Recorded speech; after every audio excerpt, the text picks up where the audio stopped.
Lawrence leaned back in his chair as if dismissing me was a favor, saying, "This shows you're not committed to our team." Jared Monroe is my name.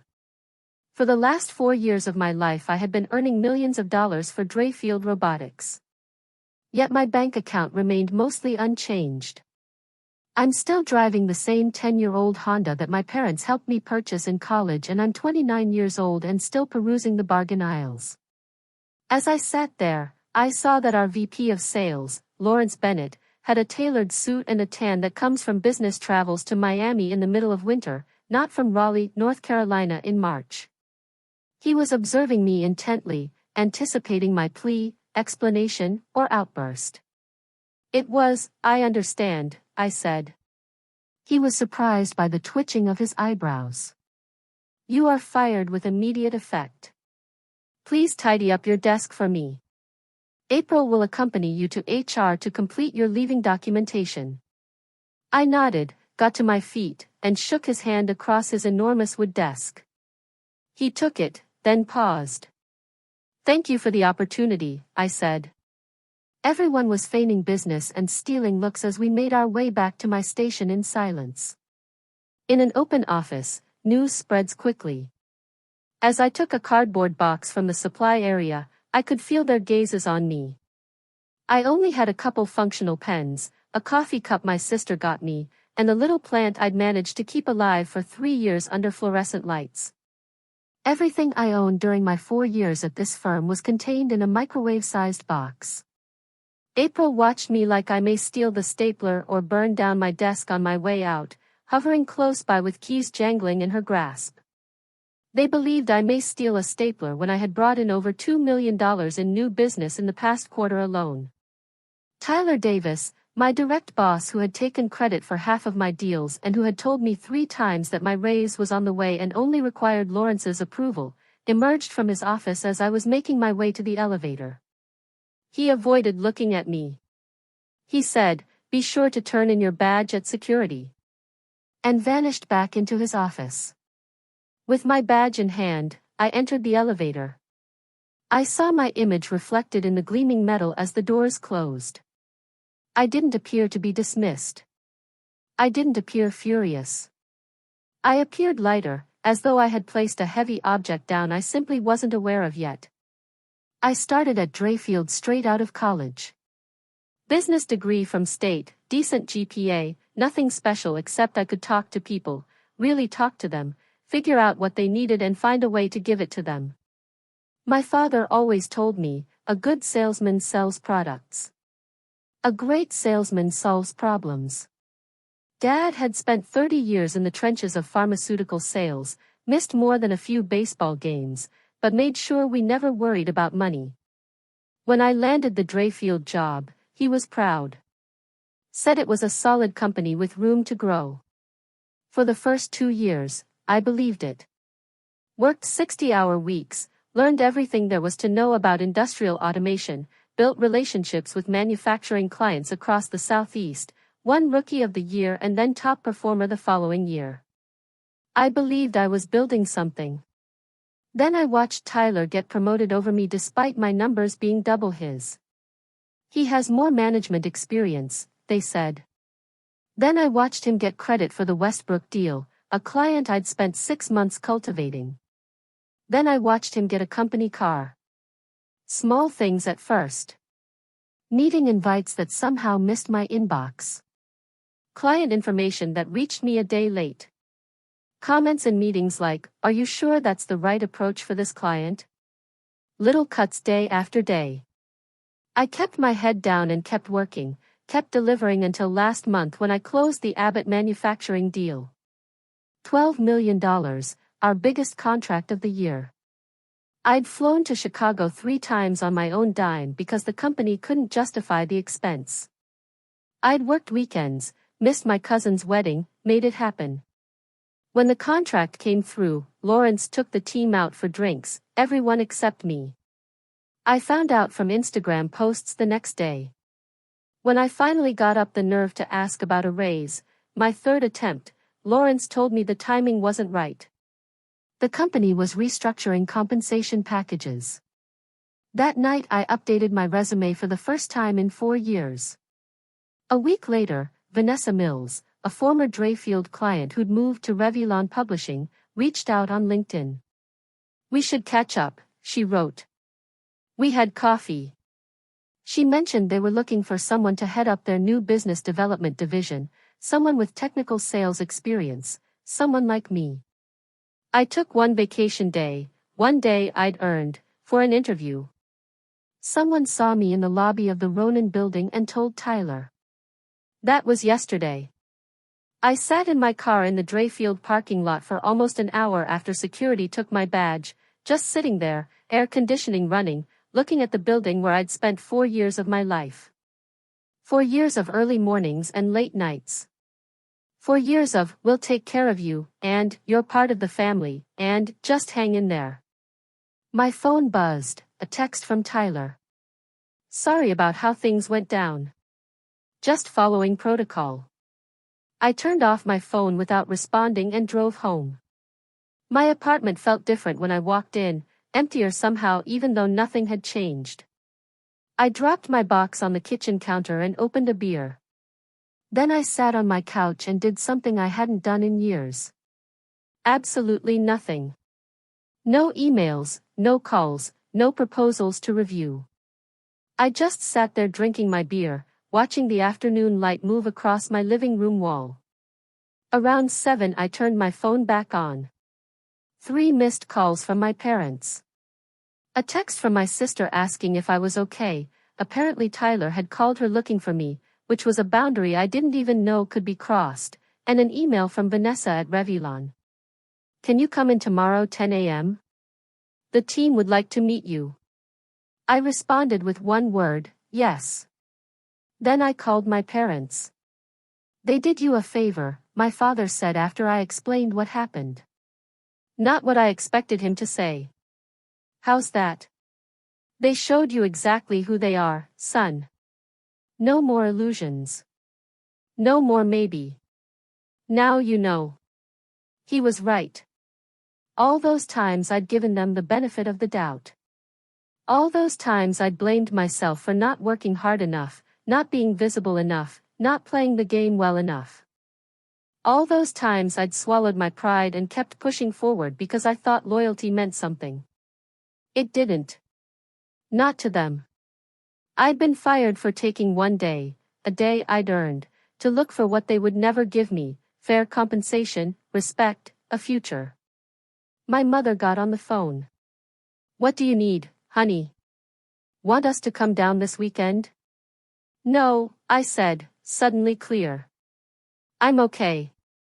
Actually, I think this might be the best thing that could have happened." And I meant it. For the first time in a long while, I felt something other than tired, something other than that low-grade anxiety that had become my constant companion. I felt free. That night I slept better than I had in months. In the morning, I put on my best suit, the one I bought for important client meetings that Lawrence always managed to attend instead of me. I looked good. Rested. Ready. The interview at Revlon went better than I could have hoped. They'd already checked my references, already talked to 3 of my former clients, including Abbott Manufacturing. They knew exactly what I was worth. They offered me the position on the spot, Regional Director of Business Development. Double my Drayfield salary, plus commission. I accepted without hesitation. "When can you start?" Vanessa asked. I smiled. "Immediately." I signed the contract with Revlon on Friday afternoon, started the following Monday. They gave me an office with a door and a window, a company credit card, a team of 3 sales associates, and most importantly, they gave me something Drayfield never had, a clear path forward. "We want you to grow this division," Vanessa explained. "Build it from the ground up. Your reputation with clients is why we hired you."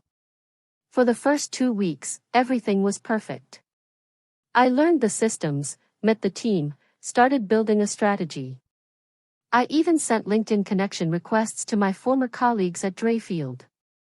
Most accepted. A few sent congratulatory messages. Tyler and Lawrence didn't respond. I didn't care. I was too busy feeling like I was finally where I belonged.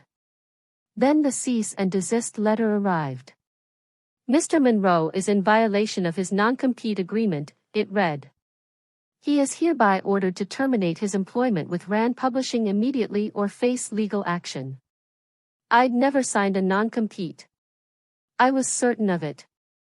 I called Rand's legal department in a panic. Don't worry, the attorney said. Send me all your onboarding paperwork from Drayfield. We'll handle this. I went home that night and dug through my files, found my original offer letter, my employment agreement, my most recent performance review, nothing about a non-compete, nothing about restrictions on future employment.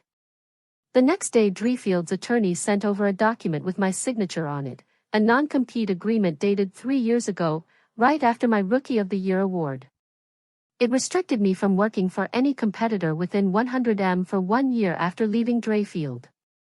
But I hadn't signed it. The signature looked like mine, but I had no memory of ever seeing this document. Did you ever sign anything during a performance review? Ravlin's attorney asked. Maybe something they told you was routine. I thought back 3 years ago to my first performance review after the award. Lawrence had given me a stack of papers. Just standard paperwork updates, he'd said. Sign at the flags. I'd trusted him. They're claiming Rand is a direct competitor, the attorney continued. Which is a stretch, since you sell publishing equipment and they sell industrial automation, but they're pressing hard. This could get expensive. Will I lose my job? I asked, the familiar knot of anxiety returning to my stomach. Not if I can help it. But be prepared. They might try to drag your reputation through the mud. This feels personal. It was personal. The next day I received an email from one of my biggest former clients at Drayfield. Just had a strange call from your old boss, it read. He implied you took proprietary client information when you left. Wanted to know if you'd contacted me. I told him you'd always conducted yourself with integrity. What's going on? I forwarded the email to our legal team, my hands shaking with anger. They weren't just trying to stop me from working. They were trying to destroy my reputation, the very thing that had made me valuable despite their own efforts to minimize me. That evening, my phone rang. A number I didn't recognize. Jared, this is Jessica from accounting at Drayfield. Her voice was hushed, nervous. I'm not supposed to be calling you, but you were always decent to me. You need to know something. They're saying you stole client files, but it's not true. I saw Lawrence in the server room the day after you left. He was downloading your entire client folder. Then he deleted the original files and told IT you must have taken them. Would you be willing to tell that to my attorney? I asked. I can't, she said. I need this job. I just thought you should know what you're up against. She hung up before I could thank her. I sat in my new office staring out the window at the Raleigh skyline and realized this wasn't going to be as simple as walking away. They weren't going to let me succeed. They were going to try to drag me back down. And for the first time since I'd been fired, I was genuinely angry. The legal battle dragged on for weeks. Rand stood by me, but the stress was taking its toll. Every day brought a new accusation from Drayfield: client theft, corporate espionage, breach of contract. It was like they were throwing everything at the wall to see what would stick. We need to find leverage, my attorney said. Right now it's your word against theirs about the non-compete. And even though we think it's forged, it'll be expensive to prove. I nodded, thinking about what Jessica had told me about the client files, about Lawrence in the server room. There was a pattern here, a willingness to lie, to manipulate, to create false evidence. What about my commission payments? I asked suddenly. The last quarter I was there I brought in the Abbott deal. $12 million. My commission should have been substantial, but my final paycheck was normal. No bonus, no commission. The attorney made a note. Good. That's something concrete. We can look into that. That evening I received a text from Tyler. We should talk. Not about the legal stuff. It's important. Against my better judgment, I agreed to meet him at a coffee shop halfway between our offices. He looked terrible. Dark circles under his eyes, rumpled shirt, none of his usual polished appearance. I can't be tied to this conversation, he said as soon as he sat down. I could lose everything. I just waited. The non-compete. It's not just you. Lawrence has been doing this for years. Gets people to sign routine paperwork during reviews, then adds pages later. The signatures are real, but the documents aren't what people signed. Why are you telling me this? He looked down at his coffee. Because you're not the first person they've done this to, but you're the first one who fought back, and they are scared. Why would they be scared of me? I just want to do my job. Tyler leaned forward. It's not about you. It's about the money. The commission structure at Drayfield isn't what anyone thinks it is. The percentages in our contracts, they're not real. Lawrence has been skimming from every major deal for years. That's why they're coming after you so hard. They're afraid you'll figure it out. My mind raced back to all those deals, all that money, the commissions that never seemed to match what I'd calculated, the bonuses that were always less than promised because of adjustments and overhead allocations that were never clearly explained. How do you know this? I asked. I found the real books by accident. I was looking for a client file on Lawrence's computer when he stepped out of a meeting. His spreadsheets were open. 2 sets of commission calculations, the real ones and the ones actually paid out. The difference went into an account labeled Executive Performance Fund. You didn't say anything? Tyler's face flushed. I confronted him. He offered me a cut. Said it was standard practice, that the senior team had always done it this way. Said I'd earned my place at the table. So you took it? He didn't deny it. I have a mortgage. Kids in private school. I told myself it was just how business worked. Why tell me now? Because they're not just coming after you. They're setting you up. Lawrence told the board you manipulated the Abbott contract numbers, that you inflated the deal to get a bigger commission. That's why they're saying you stole files, to cover up the fraud they're pinning on you. I felt cold all over. But that's completely false. Abbott can verify the contract value. They've already started creating a paper trail, backdated emails, revised contracts. They are thorough, Jared, and they have resources. I studied Tyler's face, looking for deception. Why should I believe you? You've never been on my side before. He pulled out his phone. Because I kept receipts. He showed me a series of screenshots, commission spreadsheets, email exchanges, bank transfers, all proving exactly what he described. Send those to me, I said. If I do, I'm finished at Drayfield. Probably in this industry. You already are, I replied. The only question is whether you go down with them or help me expose this. Tyler stared at me for a long moment, then began forwarding the emails, the evidence. Tyler's documents changed everything. Not just for my case, but potentially for dozens of former and current Drayfield employees who'd been cheated out of their rightful commissions. The scheme had been running for years, affecting potentially millions in compensation. This is much bigger than a non-compete dispute, my attorney said when I showed her Tyler's documents. This is systematic fraud. But we had a problem. Tyler wasn't willing to go on record. The screenshots and forwarded emails would be considered hearsay without his testimony. And Drayfield had deep pockets for legal battles. They could tie this up in court for years. We need more, she said. We need someone with direct knowledge who's willing to testify. I thought about Jessica from accounting, but she was too scared of losing her job. I needed someone who had nothing to lose, or better yet, someone who had already lost.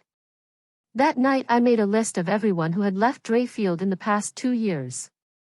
People who had quit suddenly or been fired under suspicious circumstances. People who we might have started asking questions about their commissions.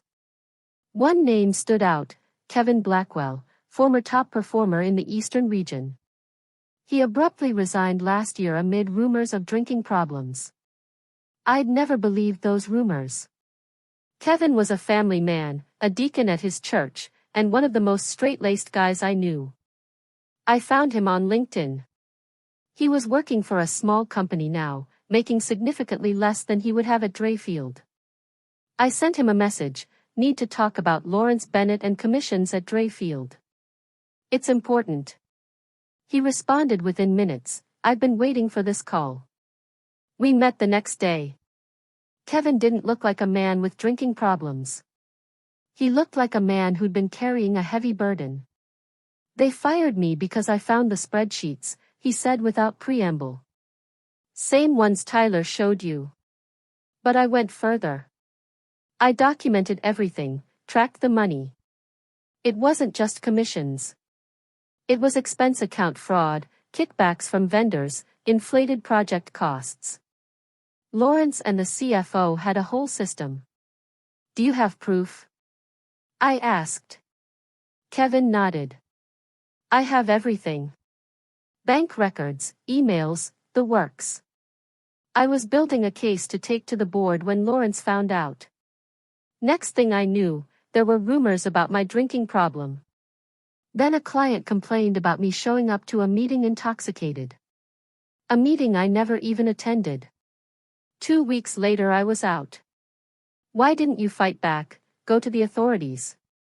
They threatened my family. Kevin's voice was steady, but his hands trembled slightly. Nothing direct, just a conversation about how my wife's nursing job at Memorial Hospital might be in jeopardy if I made trouble. How my kids might not be welcome back at their school. They have connections. They made that very clear. I felt sick. But you kept the evidence? Every bit of it.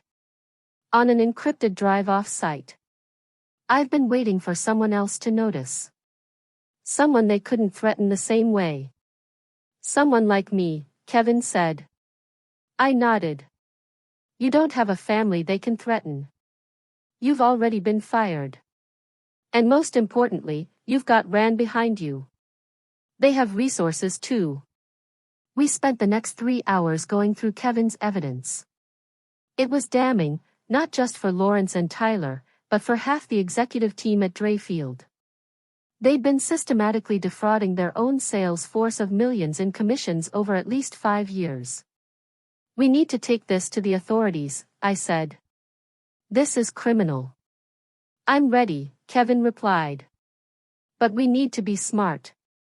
These people won't go down without a fight. That night I called Vanessa and explained everything. This could get messy, I warned. I understand if Ronan wants to distance themselves. Her response surprised me. Distance ourselves, Jared? We hired you because of your integrity. We're not just going to support you. We're going to help you end this. Drayfield has been operating unethically for years, hurting the whole industry. It's time someone stood up to them. For the first time since this began, I felt like I might actually win. The case broke wide open faster than anyone expected. With Kevin's evidence and Rand's legal resources, we didn't just file a countersuit against Drayfield. We took everything to the Securities and Exchange Commission and the State Attorney General's office. The investigation moved quickly. Bank records were subpoenaed. Witnesses were deposed. Former employees came forward with their own stories of manipulation and fraud. 3 weeks after our initial filing, federal agents walked into Drayfield's headquarters with warrants. I wasn't there to see it, but Tyler called me that evening. They took everything, he said, his voice hollow. Computers, servers, files. Lawrence was escorted out in front of everyone. The CFO too. I said nothing. I've been suspended pending investigation, he continued. They're saying I could face criminal charges. You probably will, I replied. But your cooperation will count for something. A week later, Drayfield dropped their lawsuit against me. 2 days after that, their stock plummeted when news of the fraud investigation hit the business press. Former employees began filing a class action lawsuit for unpaid commissions. Clients started jumping ship, unwilling to be associated with the scandal. Through it all, I kept my head down and focused on building my division at RN. I didn't give interviews. I didn't gloat on social media. I just did my job. Then one morning I received an email from Lawrence's personal account. We should talk. I can explain everything. Meet me for lunch. I forwarded the email to my attorney without responding. The next day, the Business Journal published a story. Drayfield Robotics CEO and executive team stepped down amid fraud allegations. There was Lawrence's photo next to a quote from the board chairman. We are cooperating fully with authorities and are committed to making this right. After shutting down the browser tab, I resumed my work. The court ordered Drayfield to pay me $147,000 in back commissions and damages.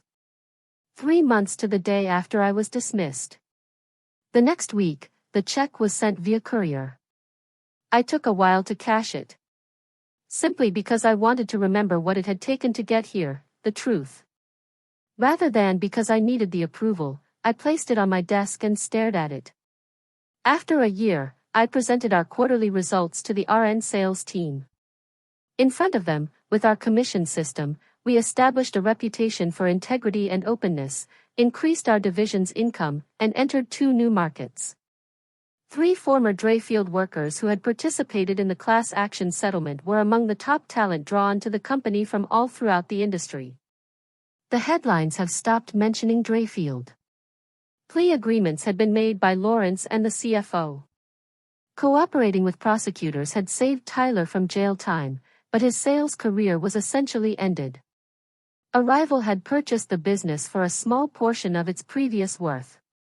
I no longer gave any of them any thought. Vanessa drew me aside after the meeting. Your promotion to vice president, effective next month, was approved by the board. Not startled but very appreciative, I thanked her. Here, we had created something practical and effective. I went to my folks' place for dinner that night. 6 months prior, they had relocated to Raleigh, in part so that they could be near me and in part because my father was at last prepared to retire. He had kept a close eye on the Drayfield story and occasionally cared more about my vindication than I did. After supper, we sat on his back porch and Dad remarked, I'm proud of you, son. You did it correctly. Not because you won. You weren't resentful of them. Didn't allow them to alter your identity. As I watched the sunset through the woods, I nodded. Getting even with them was never the goal. I understand, he responded. The truth was at the center. For a time, we sat in cozy stillness. So he smiled at the end. Vice President, huh? Does this imply that you will purchase a new vehicle at last? I chuckled. Perhaps. But I believe I'll hold on to the Honda for a little while longer. It makes me think of something significant. What is that? Cutting shortcuts isn't the quickest route to success. It's creating something durable. My dad held out his glass. I'll have a drink to that. I did too.